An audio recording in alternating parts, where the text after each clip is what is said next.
कांग्रेस नेता यशोमती ठाकुर ने धनंजय मुंडे पर अपनी तीव्र प्रतिक्रिया दी है। उन्होंने कहा कि सरपंच संतोष देशमुख हत्याकांड के बाद सरकार को धनंजय मुंडे को मंत्रिमंडल में शामिल ही नहीं करना था, बल्कि मंत्री बनाने के बाद भी उनके इस्तीफे के लिए इतना लंबा वक्त लगा, जबकि मुख्यमंत्री को पहले ही मुंडे का इस्तीफा लेना चाहिए था। यशोमती ठाकुर ने पूरे फडणवीस सरकार पर ही अपनी नाराजगी जताई। आश्चर्य हे जे जुमले जे फेकतात ना सत्ताधारी, या सगळ्या गोष्टींचं आश्चर्यच आहे।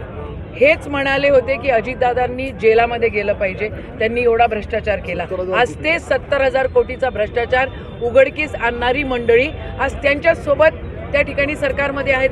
तसंच एकनाथ शिंदे साहेबांबद्दल पण हे म्हटले होते, सेम टू सेम या व्यक्तींनी धनंजय मुंडेंना शपथ देण्याचं कामच नव्हतं, कारण हा सगळा गोंधळ हा शपथविधीच्या आधी त्या ठिकाणी उघडकीस आलेला होता।